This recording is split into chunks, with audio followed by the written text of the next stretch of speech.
আমাদের মধ্যে যে ব্যক্তি নিজেকে পরিশুদ্ধ করতে পারলো, যার আত্মশুদ্ধি হয়ে গেল, এই ব্যক্তি শেষ হাসি হেসে ফেললো, জান্নাতি হয়ে গেল, সাকসেস হয়ে গেল। ওয়াকাদ খাবা মান দাসাহা। আর যার নিজের আত্মাকে পরিশুদ্ধ করতে পারলো না, যার তাজকিয়া হলো না, যার পরিশুদ্ধি হলো না, যে অপবিত্র থেকে গেল, যার ভিতরে অহংকার আছে, দুনিয়ার মোহ আছে, যার ভিতরে হিংসা আছে, বিদ্বেষ আছে, অন্যের প্রতি শত্রুতা আছে, অন্তরের রোগে ভরা, তার অন্তর কলুষযুক্ত, তার দেহ হয়তো অনেক সুন্দর, সে হয়তো নামাজে পড়ে, সে হয়তো বাহ্যিকভাবে দাঁড়িয়েও রাখে, কিন্তু তার আত্মা যদি অপবিত্র হয়, আত্মা যদি পরিচ্ছন্ন না হয়, তার মনটা যদি নোংরা হয়, তার মনের ভিতরে যদি হারাম থাকে, তার ভিতরে বাতিনি গুনাহ যদি থাকে, তাহলে সে ক্ষতিগ্রস্ত, সে জাহান্নামী। এই কথা বলার জন্য আল্লাহ 11 বার টানা বিরতিহীন শপথ করেছে। দুর্ভাগ্যজনক বাস্তবতা হলো, 5 ওয়াক্ত নামাজ পড়ার ফরজ আমরা জানি, পর্দা করা ফরজ সেটা আমরা জানি, রমজান মাসে সিয়াম পালন করা ফরজ সেটাও আমরা জানি, যাকাত আদায় করা ফরজ সেটাও আমরা জানি, এরকম আরো বহু ফরজের কথা আমরা জানি। কিন্তু যেই ফরজের কথা আমরা বেশিরভাগ মানুষ জানি না বা আমাদের ধারণা নাই, সেটা হলো আত্মশুদ্ধি করা। এটাও ফরজ। নিজেকে পরিশুদ্ধ করা, যেটাকে কোরআনের ভাষায় বলা হয় তাজকিয়া। কোরআনের ভাষায় কি বলা হয়? তাজকিয়া। আর আমরা আমাদের বাংলায় নিজের ভাষায় সেটাকে বলতে পারি আত্মশুদ্ধি। নিজেকে সংশোধন করা, নিজের ইসলাহ করা, নিজেকে পরিশুদ্ধ করা। আমরা যখন দুনিয়াতে এসেছি, মাতৃগর্ভ থেকে যখন পৃথিবীর আলো আমরা দেখেছি, আমাদেরকে আল্লাহ যে অন্তর দিয়ে পৃথিবীতে প্রেরণ করেছেন, তখন আমাদের অন্তর ছিল সকল প্রকার কলুষতা থেকে মুক্ত। আমরা যখন মাতৃগর্ভ থেকে দুনিয়ার আলোতে এসেছি, তখন আমাদের কেউ আমাদের অন্তরে কোনো অহংকার লালন করতাম না। কি বলেন? কোনো দুধের শিশু কি অহংকারী হয়? কোনো দুধের শিশু কি কারোর সাথে অহংকার করে? কারোর প্রতি শত্রুতা করে? নাই। তার মানে আমরা যখন দুনিয়াতে এসেছি, আল্লাহ তাআলা আমাদেরকে যে অন্তরটা আমাদের বডিতে দিয়ে দিয়েছেন, সে অন্তরটা ছিল ফ্রেশ, কালিমা মুক্ত, কলুষ মুক্ত। সে অন্তরে কোনো ত্রুটি ছিল না, কোনো দাগ ছিল না, একেবারে ফ্রেশ। সে অন্তরে কোনো হিংসা, বিদ্বেষ, দুনিয়ার মোহ। একটা দুধের শিশুর কি দুনিয়ার মোহ থাকে? তার বাবার থাকতে পারে, তার মায়ের থাকতে পারে, তার মধ্যে দুনিয়ার মোহ। সে মায়ের বুক থেকে একটু দুধ আহরণ করতে পারলে সে খুশি, তার আর চাহিদা নেই। তো একজন মানুষের অন্তরে যত রকমের অশুদ্ধ, ভুল বা খারাপ চিন্তা আসতে পারে, এর সবগুলো থেকে পরিচ্ছন্ন, পবিত্র থাকে একটা কোমলমতি শিশুর অন্তর। তো আল্লাহ রাব্বুল আলামিন যখন আমাদেরকে দুনিয়াতে পাঠিয়েছেন, তখন আমরা ফ্রেশ, পরিচ্ছন্ন অন্তর নিয়ে এসেছি। এরপর আমরা যখন আস্তে আস্তে বড় হয়েছি, আমাদের পরিবেশ, প্রতিবেশ, আমাদের আশপাশ, আমাদের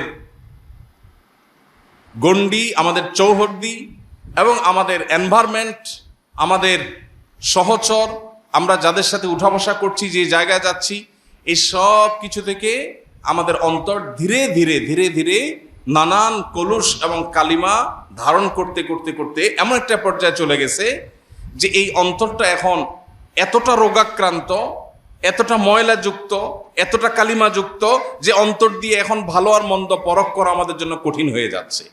আর সেই কারণে এই অন্তরটাকে পরিচ্ছন্ন করা, ক্লিন করা, এটাকে পবিত্র করা, এটার যেই কালিমাগুলো লেগে গেছে সেগুলো থেকে এটাকে ধুয়ে মুছে সাফ করা, এটা আমাদের জন্য একটা ফরজ, একটা অপরিহার্য কর্তব্য। কোরআনে আল্লাহ তাআলা যেটা আমাদেরকে বারবার করবার নির্দেশ করেছে। আল্লাহ রাব্বুল আলামিন আমাদের নবী করিম সাল্লাল্লাহু আলাইহি সাল্লামকে যে পাঠিয়েছেন, মৌলিকভাবে তার প্রধানত 3টি কাজের কথা আল্লাহ কোরআনে উল্লেখ করেছেন। ইব্রাহিম আলাইহিস সালাম, যিনি আমাদের স্বপ্নদ্রষ্টা ছিলেন, যিনি মুসলিম হিসাবে আমাদের নামকরণ করেছেন, যিনি আমাদের আদর্শিক পিতা, যিনি আমাদের নবী মুহাম্মদ সাল্লাল্লাহু আলাইহি সাল্লামের বংশানুক্রমিক পিতা, যিনি ইহুদিদেরও বংশানুক্রমিক পিতা, যাকে বলা হয় আবুল আম্বিয়া। তো সেই ইব্রাহিম আলাইহিস সালাম, তিনি আল্লাহর কাছে দোয়া করেছেন, রব্বানা ওয়াবআস ফীহিম রাসূলাম মিনহুম, আল্লাহ আমার বংশধরদের মধ্যে এমন একজন রাসূল আপনি পাঠান, এটা আপনার কাছে আমার আরজি, দোয়া, যিনি তাদের তার আয়াতগুলো পাঠ করে মানুষকে শোনাবে, অর্থাৎ ওহির কথা মানুষকে জানিয়ে দিবে যে এই পথে মানুষের কল্যাণ আর এই পথে মানুষের ক্ষতি, এই জিনিসটা জানিয়ে দিবে। আল্লাহর আদেশগুলো মানুষকে জানিয়ে দিবে, আদেশ নিষেধগুলো জানিয়ে দিবে, এবং মানুষকে কিতাব এবং হিকমা শিক্ষা দিবে, এবং মানুষকে পরিশুদ্ধ করবে। তিনটা কাজ।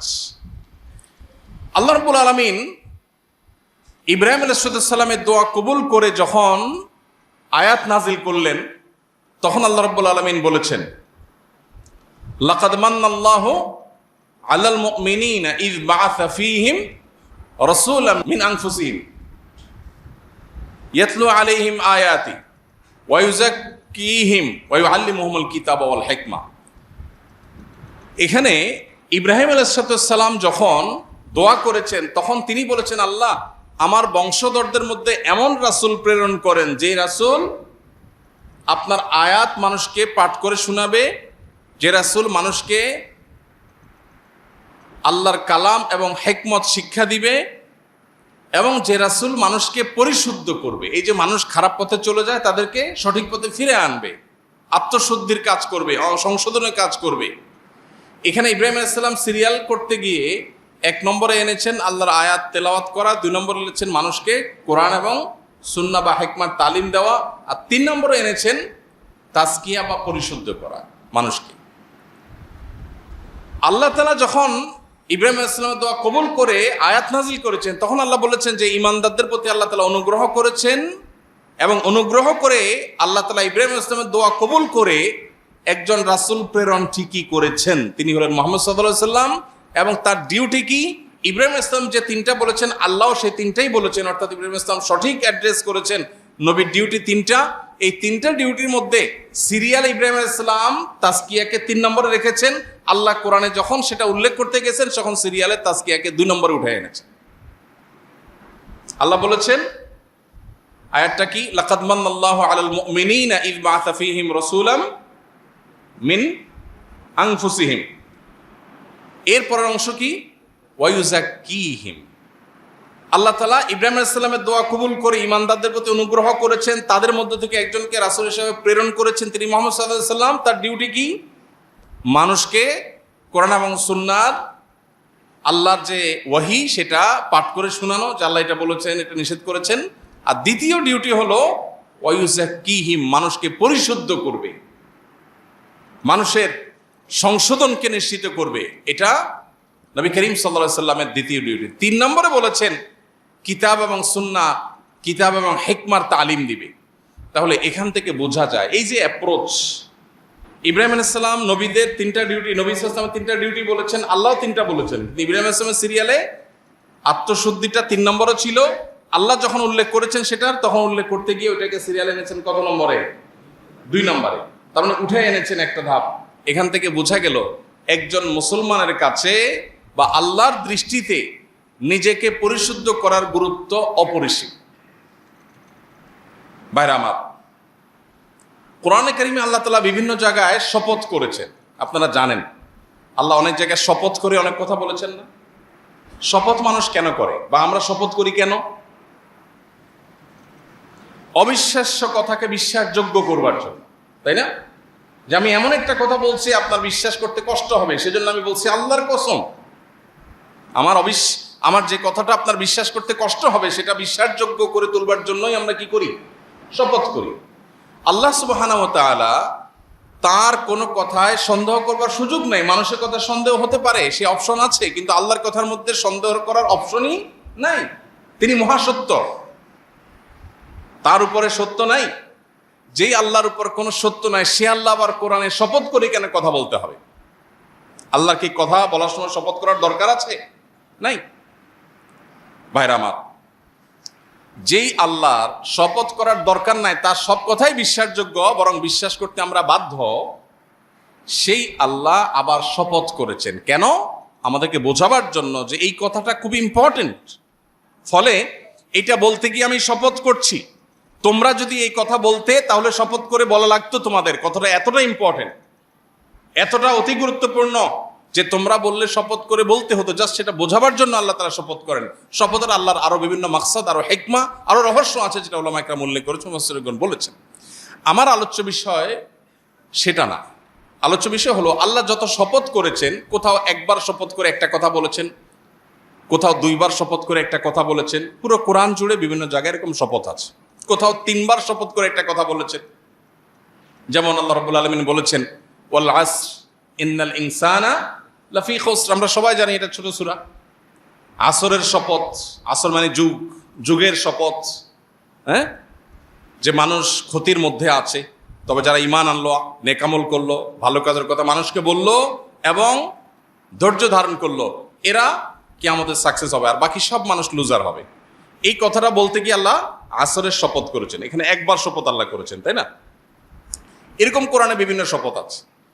আমরা যে বিষয়ে আলোচনা করছি আজ, অর্থাৎ আত্মশুদ্ধি করার গুরুত্ব, নিজেকে পরিশুদ্ধ করার গুরুত্ব এবং আত্মশুদ্ধি করা যে একটা ফরজ, যে ফরজ সম্পর্কে আমাদের অনেকের ধারণা নাই, এই বিষয়ে কথা বলতে গিয়ে, এটার গুরুত্ব বর্ণনা করতে গিয়ে আল্লাহ তাআলা কোরআনে কারিমে 60টি আয়াতে, অনেক মুফাসসিরদের মতে 7 বার, তবে বিশুদ্ধ মত অনুযায়ী 11 বার আল্লাহ শপথ করেছে। কয়বার? 11 বার। আপনি একটু চিন্তা করুন তো, আপনি কোনো কথা বলতে গিয়ে যদি আমাকে বলেন আল্লাহর কসম, আল্লাহর কসম, আল্লাহর কসম, এটা কি এনাফ না, যথেষ্ট না? কিন্তু আপনি যদি আমাকে 11 বার শপথ করেন, তাহলে আমার ধারণা কি হবে যে কথাটা এত গুরুত্বপূর্ণ, মানে এর চেয়ে গুরুত্বপূর্ণ কোনো কথা থাকতে পারে না। পুরো কোরআনে কোথাও এত বেশি সংখ্যক বার শপথ করে আল্লাহ কোনো কথা বলেন নাই। পুরো কোরআনে একটা কথা বলবার জন্য আল্লাহ 11 বার টানা শপথ করেছেন, বিরতিহীন শপথ করেছেন। সূরাতুশ শামসের মধ্যে আল্লাহ কি শপথ করেছেন? ওয়াশ-শামসি ওয়া দুহাহা, সূর্যের শপথ। দেখেন আল্লাহ বড় বড় সৃষ্টিগুলোর শপথ করে। যদিও এখানে আরেকটা মাসআলা বলে রাখতে হয় প্রসঙ্গত, কোন মুসলমানের জন্য আল্লাহ ছাড়া আর কারোর নামে শপথ করা জায়েজ নাই। নবীজি সাল্লাল্লাহু আলাইহি সাল্লাম বলেছেন, মান আরাদা আন ইয়াহলিফা ফালইয়াহলিফ বিল্লাহি আও লিয়াসমুত। কেউ যদি শপথ করতে চায় সে আল্লাহর নামে শপথ করবে, আর না হলে সে চুপ থাকবে, আর কারোর নামে শপথ করতে পারবে না। অতএব আমরা এই যে বাপের কিরা, মায়ের কিরা, ক্যাশ ছুঁয়ে বলছি, গাড়ির স্টিয়ারিং হুইল ছুঁয়ে বলছি, বাচ্চার মাথা ছুঁয়ে বলছি, মাটি ছুঁয়ে বলছি, ঠ্যাং ছুঁয়ে বলছি, এইসব নাটক যা আমরা করি এগুলো সবই শরিয়ার লঙ্ঘন, নবী সাল্লাল্লাহু আলাইহি সাল্লামের পরিষ্কার হাদিসের লঙ্ঘন। এটা এক প্রকারের শিরক। এই শিরকের ফলে ঈমান চলে যাবে না, এটা শিরকে আসগর, ছোট শিরক, কিন্তু এটা এক প্রকার শিরক। এই জন্য আল্লাহ ছাড়া কারোর নামে শপথ করা জায়েজ নাই। শপথ হবে সব কার নামে? আল্লাহর নাম। এখন আল্লাহ রাব্বুল আলামিন তিনি নিজেও তার জাতের শপথ করেছেন। আল্লাহ রাব্বুল আলামিন কোরআনে কারিমে কোথাও কোথাও তার এরকম বৃহৎ বড় বড় সৃষ্টিগুলোর নামেও শপথ করেছেন, বরং বেশিরভাগ শপথ সেরকম। এই যে আল্লাহর বড় বড় সৃষ্টির নামে শপথ করেছেন, এটা হলো ওই সৃষ্টির গুরুত্ব বোঝাবার জন্য, আবার আমাদেরকে শপথকৃত বিষয়ের গুরুত্ব বোঝাবার জন্য। তো আল্লাহ বলছেন ওয়াশ-শামসি ওয়া দুহাহা, সূর্যের শপথ এবং সূর্যের যে কিরণ সেটার শপথ। ওয়াল কামারি ইযা তালাহা, চন্দ্রের শপথ আল্লাহ করেছেন। এভাবে দিনের শপথ করেছেন, রাতের শপথ করেছেন। ওয়াল আরদি ইযা তাহাহা, ভূমণ্ডলের শপথ করেছেন। ওয়াস সামাই ওয়া মা বানাহা, নবমণ্ডল এবং সেখানে যা কিছু আছে সেগুলোর শপথ করেছেন। এরকম এতগুলো বিষয়ে শপথ করে আল্লাহ বলছেন কদ আফলাহা মান যাক্কাহা। এতবার শপথ করে তোমাদেরকে বলছি বান্দারা শুনো, তোমাদের মধ্যে যে ব্যক্তি নিজেকে পরিশুদ্ধ করতে পারলো, যার আত্মশুদ্ধি হয়ে গেল, এই ব্যক্তি শেষ হাসি হেসে ফেললো, জান্নাতি হয়ে গেল, সাকসেস হয়ে গেল। ওয়াকাদ খাবা মান দাসাহা, আর যার নিজের আত্মাকে পরিশুদ্ধ করতে পারলো না, যার তাজকিয়া হলো না, যার পরিশুদ্ধি হলো না, যে অপবিত্র থেকে গেল, যার ভিতরে অহংকার আছে, দুনিয়ার মোহ আছে, যার ভিতরে হিংসা আছে, বিদ্বেষ আছে, অন্যের প্রতি শত্রুতা আছে, অন্তরের রোগে ভরা, তার অন্তর কলুষযুক্ত, তার দেহ হয়তো অনেক সুন্দর, সে হয়তো নামাজে পড়ে, সে হয়তো বাহ্যিকভাবে দাঁড়িয়েও রাখে, কিন্তু তার আত্মা যদি অপবিত্র হয়, আত্মা যদি পরিচ্ছন্ন না হয়, তার মনটা যদি নোংরা হয়, তার মনের ভিতরে যদি হারাম থাকে, তার ভিতরে বাতিনি গুনাহ যদি থাকে, তাহলে সে ক্ষতিগ্রস্ত, সে জাহান্নামী। এই কথা বলার জন্য আল্লাহ 11 বার টানা বিরতিহীন শপথ করেছে। ভাইরা আমার, তাহলে যেই ফরজটার ব্যাপারে আল্লাহ তাআলা কোরআনে এত গুরুত্ব আরোপ করেছেন, যেই কথা বলতে গিয়ে টানা 11 বার শপথ করেছেন 60টি আয়াতের মধ্যে, সেই বিষয়টা আমাদের কাছে সবচেয়ে অবহেলিত। এটা ইন্টারেস্টিং বিষয়। যে জিনিসটা কোরআন হাদিসে যত বেশি গুরুত্বপূর্ণ হবে, শয়তান সেটা আমাদেরকে তত বেশি ভুলিয়ে রাখবে। শয়তান তত বেশি আমাদেরকে ভুলিয়ে রাখবে। যেমন কোরআনে কারীমের পাতায় পাতায় আপনি শয়তান সম্পর্কে ধারণা পাবেন। আপনি যদি কোরআন পড়েন আপনি দেখতে পাবেন আল্লাহ আপনাকে ধারণা দিচ্ছেন শয়তান থেকে সাবধান থাকবা, শয়তান থেকে কেয়ারফুল থাকবা, শয়তান কিন্তু তোমাদের শুধু শত্রু, সে কিন্তু আদু ও মুবিন, আল্লাহ বারবার বলেছেন। কিন্তু ইন্টারেস্টিং বিষয়, শয়তান সম্পর্কে কোনো আলোচনা নেই। শয়তান বিষয়টা এখন আমাদের কাছে অনেকটা বায়বীয় বিষয়ে পরিণত হয়ে গেছে। আজ থেকে 10, 20, 30 বছর পরের যে প্রজন্ম আসবে, আল্লাহ না করুন এমন না হয় যে তখনকার প্রজন্মের কাছে শয়তান বলতে জাস্ট একটা কাল্পনিক বিষয়, এটা অবাস্তব বিষয়, এরকম ধারণা না হয়। এখন যেরকম আমাদের অনেক মুসলিম ভাই বোন আছেন যারা বলে, আমার কাছে অনেক অনেক ধরনের মানুষজন আসে। একজন পাওয়ারফুল পলিটিশিয়ান তিনি আসছেন কিছুদিন আগে, এসে বললেন যে ভাই আমি জিন জাদু বিশ্বাস করি না, জিন জাদু বিশ্বাস করি না। এখানে বিশ্বাসের জায়গাটা পরিষ্কার করা দরকার। একজন মানুষ তিনি আসলে কি মানসিক রোগী নাকি তিনি জিনে আক্রান্ত, এটা নিয়ে আমার সন্দেহ হতেই পারে এবং আমি এটা ডিনাই করতেই পারি না। আমার মনে হচ্ছে এটা মানসিক রোগী। আপনি যতই বলেন না এটা জিনে ধরা রোগী, আমি এটা ডিনাই করতেই পারি, কোনো অসুবিধা নেই, কারণ এটা আসলে কি সেটা ডায়াগনোসিস তো নিশ্চিতভাবে হয় নাই। সো এটা অস্বীকার করলে কিছু হবে না। কিন্তু যদি আপনি বলেন জিন বলতে কিছু নাই, আপনি যদি বলেন যে ব্ল্যাক ম্যাজিকের কোনো ক্রিয়া নাই, ব্ল্যাক ম্যাজিক বলতে কিছু নাই, তাহলে আপনার ঈমান নিয়ে প্রশ্ন উঠবে। বিকজ কোরআনে আল্লাহ তাআলা এগুলোর অস্তিত্ব আছে বলেছেন, আপনি সেটাকে অস্বীকার করেছেন। এখন যেটা হয়েছে সমস্যা, সেটা হলো আমরা এত বেশি বিজ্ঞান নির্ভর হয়েছি, সায়েন্সকে আমরা এখন খোদা বানায় বসে আছি, নাউজুবিল্লাহ। বিজ্ঞানকে আমরা এখন খোদা বানায় বসে আছি, কারণ বিজ্ঞানের আয়না দিয়ে আমরা ভালো মন্দ দেখার চেষ্টা করি, বিজ্ঞানের কষ্টি পাথর দিয়ে আমরা সত্য অসত্য নিরূপণ করার চেষ্টা করি। এটা হলো আমাদের সবচেয়ে বড় ভুল পদক্ষেপগুলোর একটা, বিনয়ের সাথে বলতে হয় এটা আমাদের সবচেয়ে বড় ভুল ধারণাগুলোর মধ্যে থেকে একটা। আমাদের তরুণ শিক্ষিত একটা বড় অংশ আছে সমাজের যারা এই ভুলটা নিজের অজান্তে করে ফেলছে। বিজ্ঞান কি কখনো সত্য অসত্যের মাপকাঠি হতে পারে? কেন হতে পারে না? আজকে বিজ্ঞান যেটাকে স্বীকার করেছে, 500 বছর আগে বিজ্ঞান কিন্তু এটাকে স্বীকার করে নাই, করেছে? আজকে যে জিনিসটা আবিষ্কার হয়েছে 500 বছর আগে যখন আবিষ্কার হয় নাই, তখন বিজ্ঞান কি ওইটার অস্তিত্বকে স্বীকার করতো? তাহলে এখন যেটার অস্তিত্বকে বিজ্ঞান অস্বীকার করছে, হতে পারে 500 বছর পরে বিজ্ঞান আবিষ্কার করবে, স্বীকার করবে। সো বিজ্ঞান কখনো সত্য অসত্যের মাপকাঠি হতে পারে না। হ্যাঁ, বিজ্ঞান আমাদেরকে ইনফরমেশন দেয়, সত্য আবিষ্কারে সাহায্য করে, সন্দেহ নেই, কিন্তু এটাই একমাত্র সত্য অসত্য আবিষ্কারের বা নিরূপণের মানদণ্ড হতে পারে না। মানুষ, আল্লাহ রাব্বুল আলামিন যে মানুষকে অন্তর দিয়ে পাঠিয়েছেন, এই অন্তরকে পরিশুদ্ধ করবার গুরুত্ব এটা আল্লাহ তাআলা এত বেশি দিয়েছেন যে এটা করতে গিয়ে আল্লাহ তাআলা এতবার শপথ করে তারপর বলেছেন যে ব্যক্তি পরিশুদ্ধ করবে সে জান্নাতে যাবে, আর যে নিজেকে পরিশুদ্ধ করতে পারবে না সে জাহান্নামে যাবে। আল্লাহ রাব্বুল আলামিন আত্মশুদ্ধি বা নিজেকে সংশোধন করবার গুরুত্ব বুঝাতে গিয়ে কোরআন কারিমে আরেকটা আয়াতে আল্লাহ তাআলা বলেছেন, ইয়াউমা লা ইয়ানফা'ু মালুন ওয়ালা বানুন ইল্লা মান আতাল্লাহা বিকলবিন সালিম। আল্লাহ বলেছেন কিয়ামতের দিন মানুষের কোনো সম্পদ অথবা মানুষের সন্তান সন্ততি, কার কত সন্তান, কার কত বংশধর, কার সন্তানরা কত শিক্ষিত, কত এডুকেটেড, কে কত রত্নগর্ভা মা, কে কত গর্বিত পিতা, এগুলোর কোনো কিচ্ছু আখেরাতে কোনো কাজে আসবে না। এই যে আমরা এখন ভাবসাব নেই, আমার 2 ছেলে কানাডা পড়ে, একটা আমেরিকা থাকে, আরেকটা লন্ডন থাকে, আরেকটা থাকলে লন্ডন যাইতো, আরেকটা থাকলে আরেক দেশে যেত, এরকম ভাবসাব আছে না সমাজে? প্রচুর পরিমাণ আছে। সন্তান নিজের কাছে নাই, সন্তান আরেক দেশে থাকে, কত বড় কষ্টের কথা, কত বড় দুঃখের কথা। আরেকজনের সন্তান হয়তো একটা ছোট কাজ করে, কিন্তু সকাল বিকাল সন্তানের মুখটা দেখে, কত শান্তি। কিন্তু দুর্ভাগ্য আমাদের, এমন এক পৃথিবী আমরা পেয়েছি যে পৃথিবীতে গর্ব করার বিষয়গুলো অনেক ক্ষেত্রে বেশ হাস্যকর হয়ে যায়। তো যাই হোক, এই যে সন্তান নিয়ে গর্ব বা সম্পদ নিয়ে গর্ব করি, আল্লাহ বলছেন ইয়াউমা লা ইয়ানফা'ু মালুন ওয়ালা বানুন, তোমার সন্তানের গর্ব কিংবা তোমার অমুক অ্যাসেট আছে, তমুক অ্যাসেট আছে, এটাও আমার, ওইটাও আমার, এটা আমি কামাই করেছি, সেটা আমি করেছি। মানুষ গল্প দিতে শেষ। আজকাল যত মানুষ পাবেন, গল্প দেয়া মানুষ ছাড়া মানুষ পাওয়া খুব ডিফিকাল্ট হয়ে গেছে, খুবই টাফ। যাকেই পাবেন বসলে দেখবেন গল্প শুরু হয়ে গেছে। কি হয়েছে ভাই, এখানে আমার একটা ফ্ল্যাট আছে আর কি, এই দোকানটা আল্লাহ দিছে আর কি ভাই, আমার কিছু না, আল্লাহ দিছে। এটা আমি দেখভাল করি আর কি ভাই, মালিক না, আমি নিজের মালিক বলি না। মানে আবসাব জাহিরেরও একটা মুন্সিয়ানা আছে, মানে অহংকারেরও বেশ দারুণ ক্রিয়েটিভ উপায় আছে। এই বাড়িটা আমি দেখভাল করি আরে ভাই, আমি দারোয়ান আর কি ভাই, মালিক তো আল্লাহ আসলে। আহা, কত বিনয়, সুবহানাল্লাহ। কেন আপনার ইনফরমেশনটা না জানলে আমার কি ক্ষতি হইত? আপনি আমাকে ইনফরমেশনটা দিয়ে কি উপকার করলেন? আপনি এই বাড়ির মালিকটা না জানলে আমার কি সমস্যা হইতো?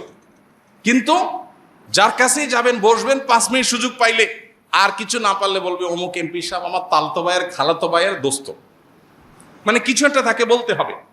এই যে মানুষের অহংকার, এই যে মানুষের গর্ব, আল্লাহ বলছেন ইয়াউমা লা ইয়ানফাউ মালুন ওয়ালা বানুন। সম্পদ পাহাড় নিয়ে যেতে পারো, সম্পদের পাহাড় কিংবা সন্তান, গর্ব করার মতো সন্তানের বিশাল বহর নিয়ে যেতে পারো, কিয়ামতের দিন এগুলো কোনোটা গল্প তোমার মুখ দিয়ে আসবে না। কারণ এগুলো সবগুলো তোমার মনে হবে, পরিষ্কার হবে, এগুলো কোনোটা তোমার কাজে আসবে না। একটা জিনিস কাজে আসবে, কি? ইল্লা মান আতাল্লাহা বিকলবিন সালিম। কেউ যদি আল্লাহর কাছে এমন একটা মন, এমন একটা অন্তর নিয়ে হাজির হতে পারে যে অন্তরটা পবিত্র। সালিমের অর্থ পবিত্র অবশ্য না, সালিম মানে সুস্থ। সালিম মানে কি? সুস্থ। যে অন্তরটা সেফ, নিরাপদ, সুস্থ, স্বাভাবিক, যে অন্তরের ভিতরে দুনিয়ার মোহ নাই, হিংসা নাই, বিদ্বেষ নাই, খারাপ কিচ্ছু নাই, অন্তরটা ফ্রেশ, এই ব্যক্তির এই অন্তরটা কিয়ামতের দিন কাজে আসবে। এজন্য ভাই, নিজেকে পরিশুদ্ধ করবার গুরুত্ব আমাদের বুঝতে হবে। সোশ্যাল মিডিয়ার এই যুগে আমরা সবাই অলমোস্ট নিজের চাইতে পরকে নিয়ে বেশি ভাবি। নিজের চাইতে অমুকে কি করেছে, তমুকে কি করেছে, অমুকের কি বলা উচিত ছিল, তমুকের কি করা উচিত ছিল, কার কি সমস্যা আছে, আমার কি সমস্যা আছে, এটা নিয়ে কোনো অ্যানালাইসিস সাধারণত করার সুযোগ আমাদের হয় না।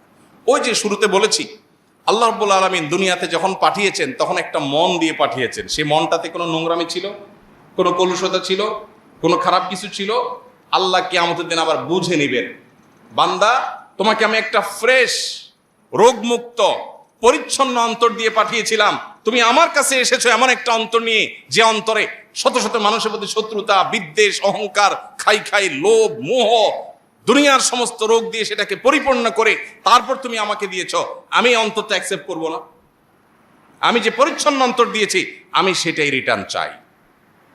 যদি সেটা দিতে হয় তাহলে এখন থেকে আমাদেরকে আত্মশুদ্ধির অভিযানে নামতে হবে, নিজেকে সংশোধন করার কাজে নামতে হবে। আল্লাহ আমাদের সবাইকে সেই তৌফিক দান করুন। সবাই চেষ্টা করবো তো ইনশাআল্লাহ। কিভাবে আত্মশুদ্ধি হতে পারে? প্রতিনিয়ত সবসময় আমার নিজের সমস্যাগুলোকে চিহ্নিত করার চেষ্টা করা। আমরা যদি সবাই নিজের দিকে তাকাতাম, নিজের সংশোধনের চিন্তা করতাম, তাহলে সমাজটা অনেক সুন্দর হয়ে যেত। দেখুন, গোটা পৃথিবী আপনাকে বলবে ভোগ করো, ইসলাম আপনাকে বলে নিজেকে সংশোধন করো, নিয়ন্ত্রণ করো, কন্ট্রোল করো। এই যে আত্মাকে বা নিজেকে নিয়ন্ত্রণ করবার যে এক্সারসাইজ, এটা একমাত্র ইসলাম বলবে আপনাকে, আর কোথাও বলবে না। ইসলামই আপনাকে বলবে কন্ট্রোল করো। আজকের পৃথিবীর প্রত্যেকটা বিষয়ের দিকে তাকালে আপনি দেখবেন আপনাকে শুধু ভোগের আহ্বান করা হচ্ছে। বিজ্ঞাপনী বিলবোর্ড কিসের আহ্বান করে? ভোগের। পত্রিকার পাতার বিজ্ঞাপন কিসে আহ্বান করে? ভোগের। গোটা পৃথিবীর যেদিকে তাকাবেন আপনাকে ভোগের আহ্বান করা হচ্ছে। যে কালচার ডেভেলপ করা হয়েছে, যে পৃথিবী সাজানো হয়েছে, এই পৃথিবীটা ভোগের দাওয়াত দিচ্ছে। আর ইসলাম আপনাকে বলছে না, ত্যাগ শিখো, স্যাক্রিফাইস শিখো, কন্ট্রোল শিখো, কারণ এখানেই সুখ। একজন মানুষ যখন তার মনে যখন মোহ থাকে না, সে কোনো সম্পদের মালিক না হয়েও সুখী। আরেকজন অন্তরে যখন মোহ থাকে, সে শত সহস্র সম্পদের মালিক হওয়ার পরও অভাবী। এই জন্য ভাইরা, নিজের আত্মাকে পরিশুদ্ধ করবার জন্য আমাদের অনেকগুলো স্টেপ অবলম্বন করতে হবে, অনেকগুলো পদক্ষেপ নিতে হবে। এবং তার আগে, পদক্ষেপ নেওয়ার আগে আমাদের আবারও মনের মধ্যে গেঁথে নিতে হবে, নামাজ, রোজা, হজ, যাকাত, হালাল উপার্জন, পর্দা করা, বাবা মার কথা শোনা, এসব বিষয়গুলো যেরকম ফরজ, ঠিক একইভাবে নিজেকে সংশোধন করা, আত্মশুদ্ধি করা, নিজের পরিশুদ্ধির জন্য উদ্যোগী হওয়া, এটাও একটা ফরজ। বরং এটা এমন ফরজ, যেই ফরজের কথা বলতে গিয়ে আল্লাহ শপথ করেছেন 7 আয়াতে 11 বার, যেটার কথা নবীজি বলেছেন, আলা ইন্না ফিল জাসাদে লামুজগা। মানুষের শরীরে একটা বিশেষ অর্গান আছে, একটা পার্ট, একটা অংশ আছে, ইদা সলুহাত, সেটা যদি ঠিক হয়ে যায়, সলুহাল জাসাদু কুল্লু, পুরো মানুষের বডিটাই ঠিক হয়ে যায়। ওয়াইদা ফাসাদাত, সেই অর্গানটা, সেই শরীরের অঙ্গটা যদি নষ্ট হয়ে যায়, পুরো শরীর নষ্ট হয়ে যায়। আল্লাহ ওয়াহিয়াল কলব, নবীজি বলেছেন সেটা হলো অন্তর, আর কিছু না। নবীজি বলেছেন আত্তাকওয়া হাহুনা, আত্তাকওয়া হাহুনা, আত্তাকওয়া হাহুনা, মানুষের অন্তরের মধ্যেই হলো তাকওয়া। এটা যদি ঠিক হয়ে যায়, তখন এটা রাজধানীর মতো, হাত, মুখ, চোখ, সব অঙ্গ প্রত্যঙ্গগুলো ওইটার ডিরেকশন অনুযায়ী চলতে থাকে। আর যখন ভেতরে অহংকার থাকে, তখন বাহির দিয়ে বিনয়ের ভাব ধরে, আসলে মনে কি অহংকার। এজন্য ভাইরা, নিজের পরিশুদ্ধির জন্য আমাদের কিছু স্টেপ নিতে হবে। নাম্বার 1, কিভাবে আত্মশুদ্ধি হতে পারে। 1 নম্বর হলো সকল প্রকার গুনাহ থেকে বাঁচার জন্য সর্বোচ্চ সংগ্রাম করা। কারণ নবীজি সাল্লাল্লাহু আলাইহি সাল্লাম বলেছেন, মানুষ যখন কোনো গুনাহ করে, আল্লাহর কোনো নিষিদ্ধ পথে যায়, কোন একটা পাপের কাজ করে, মোবাইলে একটা হারাম জিনিস দেখে ফেললেন, একজন পুরুষ পর্নোর ছবি দেখলেন, মজা নিলেন, একটা হারাম গুনাহের কাজ করলেন, এর ফলে কি হবে? অন্তরের মধ্যে, অন্তরটা কিন্তু ফ্রেশ ছিল, এটাতে একটা দাগ পড়বে। একটা গুনাহ করলে একটা দাগ পড়ে, হাদিসে আসছে। আরেকটা গুনাহ পড়লে আরেকটা দাগ পড়ে, আরেকটা পড়লে আরেকটা দাগ পড়ে। এভাবে পড়তে পড়তে একটা স্বচ্ছ আয়নার উপরে যেরকম অনেক ময়লা পড়লে যেরকম সে আয়নায় ভালো মন্দ চেহারাতে কি আছে না আছে বোঝা যায় না, ঠিক একইভাবে একটা অন্তরে যখন অনেক গুনাহ করতে করতে করতে করতে কলুষে পরিপূর্ণ হয়ে যায়, তখন এই অন্তর দিয়ে কোনটা ভালো কোনটা মন্দ, কোনটা হক কোনটা বাতিল, কোনটা সত্য কোনটা মিথ্যা, কোনটা জান্নাতের পথ কোনটা জাহান্নামের পথ, এটা নিরূপণ করবার ক্ষমতা থাকে না। এই জন্য আমার অন্তরকে পরিশুদ্ধ করবার জন্য 1 নম্বরের কাজ হলো সকল প্রকার গুনাহ থেকে বাঁচার জন্য সর্বোচ্চ সংগ্রাম করা। এরপরে যদি গুনাহ হয়ে যায়, ওই যে অন্তরে গুনাহ হয়ে গেছে মানে দাগ পড়ে গেছে, এই দাগ রিমুভ করার জন্য উপায় আছে। গ্লাস পরিষ্কারের জন্য যেরকম গ্লাস ক্লিনার আছে, ঠিক একইভাবে অন্তর পরিষ্কারের জন্য কলব ক্লিনার আছে। সেই ক্লিনারের নাম হলো তওবা। সেটার নাম কি? তওবা। বান্দা যখন তওবা করে, আত্তাইবু মিনাজ যামবি কামা লা যামবা লাহ, তার অন্তরে যে দাগ পড়ে যায়, ভালো করে তওবা করতে পারলে সেই দাগ মুছে যায়। তাহলে আমাদের নিজেদের পরিশুদ্ধ করার জন্য 1 নম্বর স্টেপ হলো কি? গুনাহ থেকে বাঁচার জন্য সংগ্রাম করা।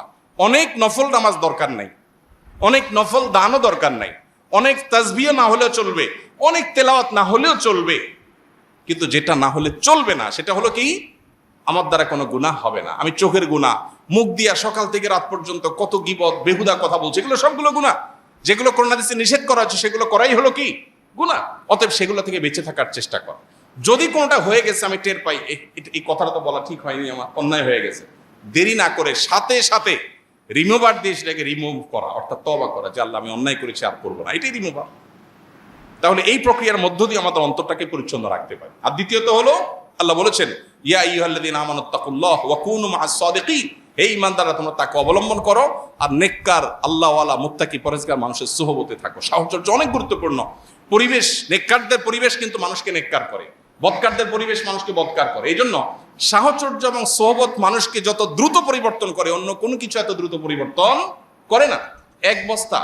এক বস্তা ভালো আলুর মধ্যে একটা পচা আলু রেখে দিবেন, ওই পচা আলুর সোহবতে থেকে থেকে আশপাশের সবগুলো পচতে থাকবে, পুরো বস্তা পচে শেষ হয়ে যাবে। এই জন্য ভালো মানুষ, ভালো পরিবেশ, যে মানুষগুলোর অন্তরে দুনিয়ার মোহ নাই, আল্লাহওয়ালা, দুনিয়ার খাই নাই, তার সাথে চললে আপনার মধ্যে মানসিকতা আসবে।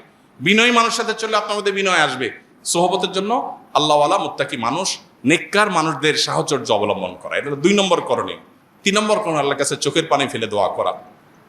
নবী সাল্লাল্লাহু আলাইহি ওয়াসাল্লাম আল্লাহর কাছে দোয়া করতেন। কি দোয়া করতেন? আল্লাহুম্মা আতি নাফসি তাকওয়াহা ওয়া যাক্কিহা ওয়া আনতা খায়রু মান যাক্কাহা। বহু আমরা যে টপিকে আলোচনা করছি, এই টপিকেই দোয়া। হে আল্লাহ, আমার অন্তরকে আপনি পবিত্র করে দিন, এটার পরিশুদ্ধ করে দিন, নোংরামি থেকে, কলুষতা থেকে আপনি পরিচ্ছন্ন রাখুন। আল্লাহর কাছে এই দোয়াটা সকাল সন্ধ্যা নবীজি নিবেদন করতেন, নিয়মিত আমাদের নিবেদন করতে হবে। অতএব ত্রিমুখী প্রচেষ্টা, গুনাহ থেকে বাঁচা, গুনাহ হয়ে গেলে তওবা করা, এবং নেককারদের সাহচর্য সোহবত, আর আল্লাহর কাছে চোখের পানি ফেলে দোয়া করা। আল্লাহ আমাদের সবাইকে পরিশুদ্ধ অন্তর নিয়ে আল্লাহর সাথে সাক্ষাতের তৌফিক দান করুন। আমাদেরকে আল্লাহ তাআলা কলবে সালিম নিয়ে আল্লাহর সামনে হাজির হওয়ার তৌফিক দান করুন। রোগাক্রান্ত অন্তরকে আল্লাহ তাআলা রোগমুক্ত করার উদ্যোগ গ্রহণ করার তৌফিক দান করুন। শয়তান আমাদেরকে অনেক কিছুই থেকে ভুলিয়ে রেখেছে। সবচেয়ে ইম্পর্টেন্ট বিষয়, আমার শরীরের সবচেয়ে বড় অর্গান, সবচেয়ে গুরুত্বপূর্ণ অংশ, আমার অন্তর নিয়ে মনোযোগ দেওয়ার, ফোকাস দেওয়ার সুযোগ আমার হয় নাই, কারণ শয়তান আমাকে ভুলিয়ে রেখেছে। বিধায় আজ থেকে সেদিকে মনোযোগ দেই। আমার সমস্যাগুলো কি কি আমি লিখে ফেলি, যে আমার ভিতরে কি কি রোগ আছে, কি কি বদরোগ আছে। আমি খাই খাই করি, লোভ করি, অহংকার করি, মানুষকে ছোট করি, তাচ্ছিল্য করি, কি কি রোগ আছে লিখে ফেলি, এবং সেগুলো একটা একটা করে রিমুভ করার জন্য প্ল্যান প্রোগ্রাম করি। আল্লাহ রাব্বুল আলামিন আমাদের সবাইকে আসুন্নাহ ফাউন্ডেশন, উম্মার স্বার্থে সুন্নাহর সাথে।